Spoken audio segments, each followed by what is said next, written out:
everybody, and welcome to the Masai Mara, where I now find myself back again with Safari Live. My name is James Hendry, and David is on camera now. David has just shown his thumb, and well, unlike last year, the very first thing I'm going to show you is a topi, and we were banned from showing topi last year.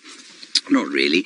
We just didn't show you many of them because, well, the lions and crocodiles were murdering everything in sight, and that was just very exciting. And now, my first opportunity to talk about a topi, about which I know almost nothing. But it is very pleasant to see them, and I'm going to learn about them with you. Is there anything else of housekeeping I need to tell you? Hashtag Safari Live is how you get hold of us, exactly as it is in Djuma or in the Sabi sand, but you know that. It's just me that's slightly inexperienced with these multi-feed drives that we do these days. So it's very good to be back. I hope you all have noticed not only the topi and its magnificent coloration, but also my new hat, which I think is rather spanky new and very fine. I bought it on the advice of Stefan Winterboer, who said that the sun here is very bright and will burn my small face and, most importantly, my very balding pate. And so I have got a nice, thick leather hat. Not made of topi leather, probably a hapless cow. Now, I know so little about topi, other than how wonderful they are, that I can't tell you if that is a cow or a bull. So let's examine it slightly more closely, and I think we're going to go with... no, they've all got horns, David. Yes, thank you. If we could just go around to the back there. I think that's a lady. A lady topi? Mrs. Topi, yes, I think that's what we've got there. Good. We're not only here with Topi, of course, in the Mara. Every time you stop, you've got thousands of things around. We have some zebra over to that side. There they are. Hello, chaps. Quite astoundingly, not standing in a grassland, but next to a wood, and one of them actually rolling. Good grief, our cup runneth over, in fact, many cups. Now, what we're going to do now is roll forward, because just over this hill, naturally enough, there are some buffalo, and in fact, there was what I'm going to do, I'm just going to turn slightly so that David can point his camera up the hill. David, there is that buffalo, do you see it? Now, that buffalo, from the top of the hill, looked to me like it had a very, very tiny baby with it, which I think is now behind. Now, this would be very strange, given that there seem to be two buffalo bulls. No, there's a cow there. There's a very little baby, I can't see it, there's a very little baby just to the left of the bull. There, you can just see the ears wagging. It's tiny, tiny, tiny. And there are apparently lions not far away from here. They're obviously not very close, because I suspect the topi, zebra, other buffalo over the hill, and indeed the elephants that I'm hopefully shortly going to show you would have scarpered at some stage, or the elephants would have done some damage to the lions. Now, what I was saying about the sighting of the zebra, of course, is that it's on the fringes of a woodland, which over here is quite unusual, and I think these woodlands are the most glorious colours of green. Right, let us continue down the hill, past this wonderful sighting of topi, my favourite antelope, next to the nyala, of course, which I know you were looking at with Baron. Good afternoon. Yes. No, look at her. I mean, she's a beauty. Now, Liz, you say dashing new hat. Yes, thank you, Liz. I thought so myself. When I picked it off the shelf and put it upon my head, I thought, I look a little bit like Indiana Jones on safari. I'm not sure that's a good thing. Here we go.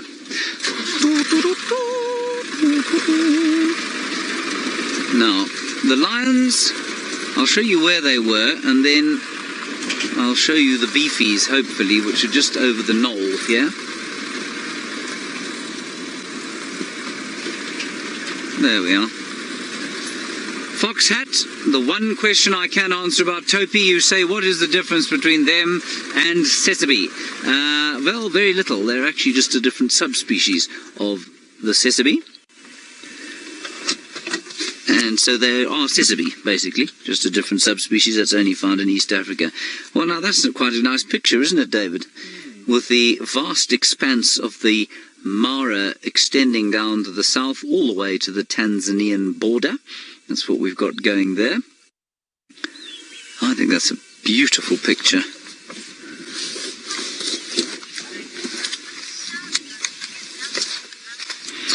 Yes, Debbie, I too am astounded by the sheer number of animals that we find here in the Mara. It is really quite spectacular, I must say. And I feel much privileged to be here and sharing it with you. And, of course, just enjoying it and learning. Of course, I mean, I learned a little bit last year about it all, but there's much to learn now. There's an enormous amount to learn now. And, well, I think we're in for a great journey of discovery together, all of us. David, do you feel that you're learning? Oh, yes. Oh, yes, says David. I bet he does. Gorgeous. And there, we're just showing now up to the... Lost my microphone. And I'm back. I don't know what's happening there. How's that, David? Much better. Looks all right from this side. The Ulo Lolo escarpment is what we've got up there, as you can see. And, well, that's where we live. And I woke up this morning. We arrived very late last night, actually. Well, not very late, but quite late. It was dark. And Louise and I and Manu, who you will meet shortly, well, we arrived in the darkness. And it was just quite spectacular to wake up this morning because, of course, we hadn't seen what we were looking at then. To wake up this morning and you look basically from our tents exactly to where I'm sitting now, into the rising sun. Absolutely spectacular. Right, we're going to continue our little exploration of this rather vast and spectacular place. And while we do that, we're going to hand you back over to the fine form of Ali, who I believe is looking at some of those things, but much closer. Asked for a link. Linking. Hello everybody. Again, sorry we have had a couple of technical glitches since I last saw you. Otherwise I rather hope you would have seen me before now. Anyway, my hat is still in place. Yes, and we are now looking at the lions, which are over there. Who these lions are? Probably the Angama pride, I'm told reliably by David, who is of course on camera. David, how sure are you that this is the Angama pride? About 80% sure. Good. Well, that's probably about as sure as you'll get out here, because nobody seems to know exactly what's going on with the lions. And, of course, that's where you are going to come in, helping us sort out exactly what is happening with what lions, and where they live, who makes them up. And perhaps, and I suspect this quite strongly, we are going to come across a sort of situation where we might, in some ways, redefine lion sociality as the migration comes. We're here at the perfect time before the great migration arrives, and I think perhaps that has given us an opportunity to see these prides at their most stable. And then when the great herds come through here, or digital cup, I think what you will find is that the dynamics will change. How they're going to change and in what way, well, that remains to be seen. Then there's another little one, Darby. You can just see its head stuck out the edge of the grass there. If you go just a little bit to the right of where you are now. There it is. It's just put it down now, of course. Naturally. Just in there. And the whole pride seems to be scattered along this sort of ravine or erosion donga, as we call them. I quite like the word donga, don't you, David? It's a lugger. It's a lugger here, is it? It's called a lugger. Oh, dear, so we can't call it a donga, you mean? So, the entire pride seems to be sort of draped along the sides of this deep lugger or ravine. I'm going to sneak slightly forward. My Swahili ain't so fly at the moment, And I just got berated by one of the guides from this area who came past here and spoke to me in Kiswahili, and I stared at him as though he had stepped from a piece of Swiss cheese, at which point he got very upset and asked me how on earth I could be here and not speak Kiswahili. When I told him I'd arrived yesterday, he didn't seem to be in the slightest bit mollified, which was most disappointing. So he then taught me 2 words, which I promptly forgot, because my pen didn't work, believe it or not, but I'm going to write them all down, and hopefully by the end of this I will have some smattering of Swahili. There they are, doing, of course, as we know, what lions do very best in the world, nothing. Now we have about 30 minutes left before we have to skedaddle back up the hill, and we are going to be doing some night tests, so we've got a little bit more time out here. I'm going to do a little bit more exploring rather than sit with these flat cats, and while we head off to see what else we can find, Baron is still possibly at Chitwa Dam. I'm not sure where. Please would you ask him if he's broken down? He seems to have been there most of the afternoon. He's got now something else there. Hello everybody, here we are again. I keep saying hello to you, I'm sorry about that. It's just that I'm so overwhelmingly excited. We're sitting here with a herd of beefaloes, and the beefaloes, as you can see, are, well, sort of marching gently to the west underneath a burgeoning storm that seems to be coming in from the east. Isn't that pretty? I think that's absolutely magnificent. And I know that Ali was showing you the sunset, and I thought I might take my first illegal picture of the sunset today. So what I will do is say, look over there.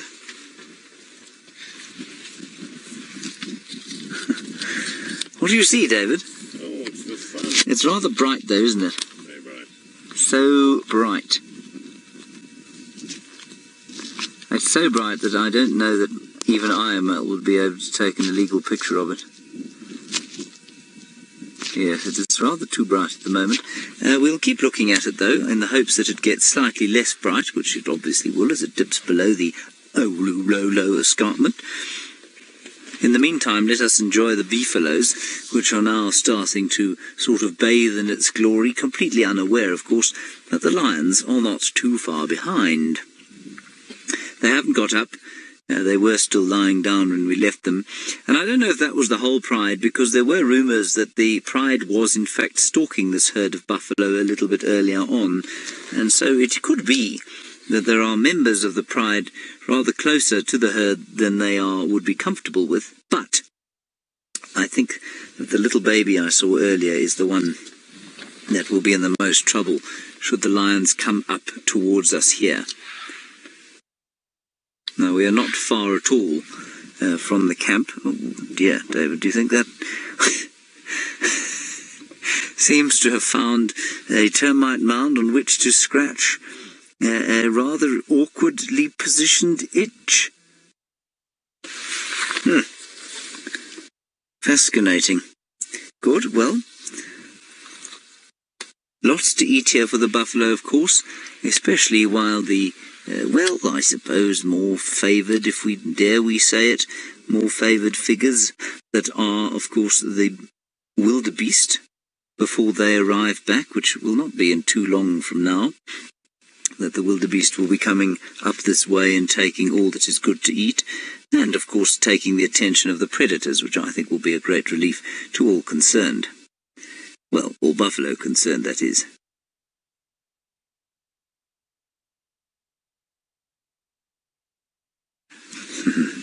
And they're all just slightly suspicious of us. There does seem to be a little bit of a breeze blowing down towards them, and so they are all just slightly suspicious of what we want. And I must say, as Steph said to me, just before I got here, he said, "You won't believe how bright the sun is here." Right, so I think we're sticking with me. I think we're still live. Are we still live, Megsy? No, we are still live. That is excellent. Steph was saying the sun is so much brighter here, and I think it's A, because of the altitude, and B, because, of course, we're so much closer to the equator. But it is quite amazing how bright that sun was, despite the fact that it's about to go down. And if you watch that buffalo, or if we look at the one over there, if you don't mind, Darby, and you're actually going to see the sun disappear off its back. Further to the right, that one there, you're just going to see the sun disappear off its back. And in fact, that's the only way to watch the sunset today, because it is so startlingly bright from actually looking at the sun. It's quite nice, isn't it, David? Yes, quite artistic, I feel. But you'll see it falling into shadow almost immediately. Certainly within the next 2 minutes, that buffalo is going to be in shadow. Dun, dun, dun.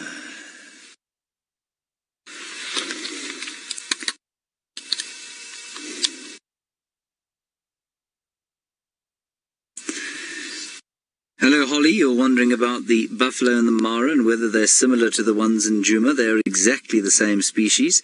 You might find some vague genetic difference, but I don't think it'll be particularly substantial.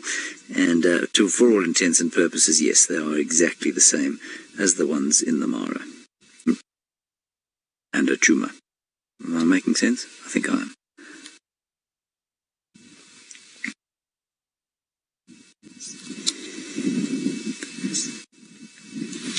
Right, well, the sun seems to have gone now, as you can see, and we'll just quickly show you the horizon over which it's sunk. But it is so bright.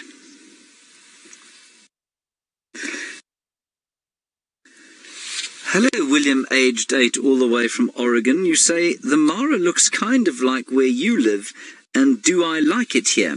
William, aged 8, all the way from Oregon. I imagine that there are slightly fewer trees than there are in Oregon, and I imagine also that there is a lot less rain. But I suppose you must have grasslands like this. Unfortunately, you don't have these sorts of animals, but you used to have, obviously, thousands and thousands of the American bison, or buffalo there, and various things that used to eat them, wolves and that sort of thing. And William, your second question is, yes, I do like it here very much. It's a spectacular place to be. There's a bull showing that he's big and tough and strong and virile, all running away from another one, can't really tell. But it is just amazing, William. You know, I don't know what it's... I've never been to Oregon. I'm just talking about the little bits that I've been told about it. But it is amazing here, William. I don't know if it's the same as where you are, but everywhere you look here in the Mara, something amazing is happening, even if it's just a view. And in fact, what I will do is just ask David, in the woodland over there, in fact, it's pretty much a forest, actually, there are 2 chestnut shapes. Can you see them there? 3 or 4, in fact, and I think they are indeed impala. Can you believe it? Forest-dwelling impala. Now, I am being slightly sarcastic, of course. They are standard issue East African impala. But there they are, living in a riverine forest.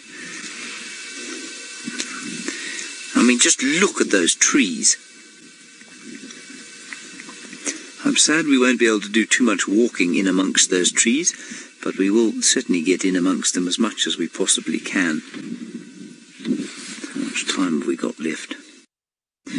Oh, we're going to have to move, Megsy, I'm afraid. You can stay with us while we drive, but we are going to have to move up towards home, because we'd have to be out of here by 6:30.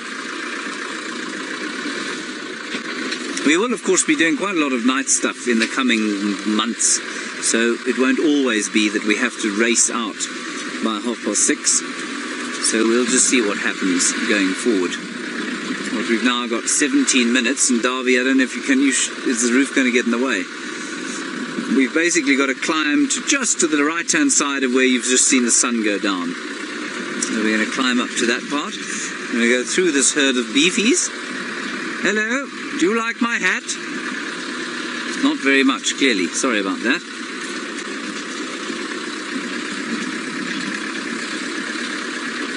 Sorry to disturb you. Lions just that way, coming this way. Be careful, will you? Good. Just spectacular. Some zebra up ahead. And all sorts of other things here. Now I think we're going to head across to Ali, who has a impala, but not one living in a forest. Coming back to us. They've got a problem. Right, sorry about that, everybody. I'm not sure what happened. We're very happy to take you on our journey up the hill. And did we show you the elephants? No, we were going to show you the elephants earlier on, but we didn't show them to you. Did we have a quick look? Yeah. Was it not just you and I that had a quick look? It was everybody. Okay. There they are. They've gone all the way across the valley. I'll just quickly stop up here.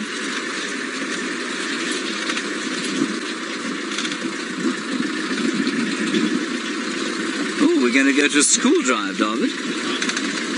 We go quickly across to the names. Hello everybody on the school drive from Bailey Elementary, Mains Elementary and Lansford Elementary? Yes, I've got Lansford. I'm sorry everyone. Okay, doesn't matter. Welcome. It's wonderful to have you with us. We are coming to you from the Masai Mara. Just a couple of difficulties with my hearing the director, who's going to give me a box about the ears when we get home. But here we are. For the next 45 minutes, you're going to be having a spectacular school time safari here from the East Africa. That's where we are, in Kenya, and the Mara, and then also from the Sabi Sand. I'm going to hand you over to them fairly soon, in South Africa. So these are zebra, obviously, and they're called plains zebra. And it's just about to get dark here, and so they're quite nervous because, of course, when darkness falls in Africa, that's when the hyenas and the lions start to wake up and go hunting. Now, quickly, we can show you some elephants in the background there. That's quite spectacular.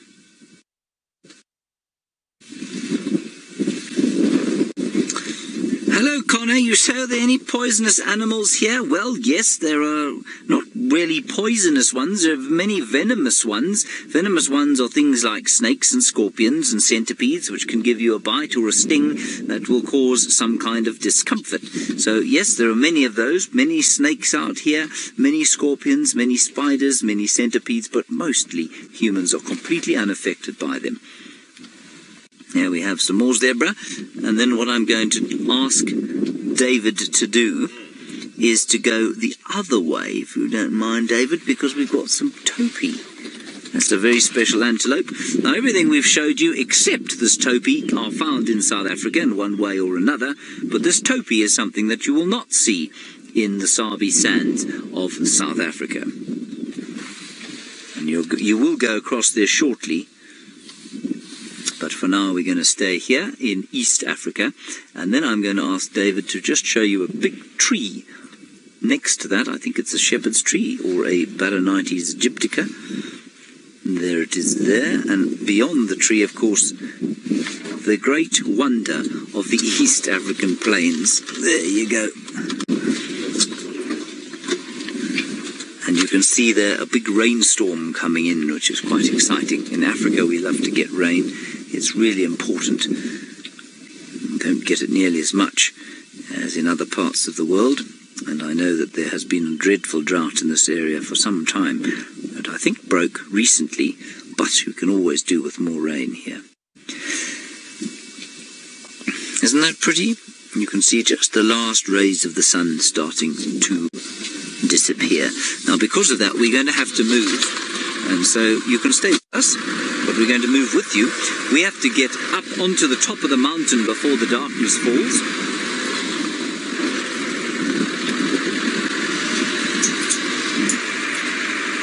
Past the topi and the zebra. And we've got some impala. We'll just give you a brief view of them as we try and drive smoothly by. Sorry, Darby. We just need to keep moving because we have to be up at the top of the hill in the next few minutes. And a lovely zebra. And you can ask as many questions as you like. I forgot to tell you that. Any questions you like, you just send them through to your teacher. She will then send them through to us, and we will do our very best to answer them.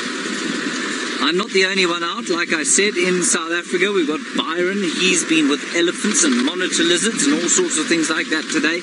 Ali has also had elephants. She's actually been digging in the sand.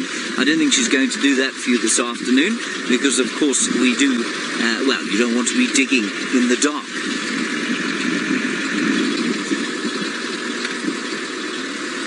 I missed that. Was that a communication? Megan? Megan is directing, by the way.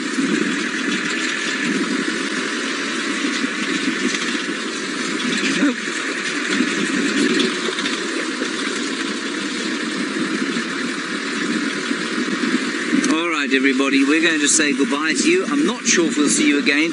Otherwise, enjoy the rest of the school drive with Ali and Byron in the Sabi Sands.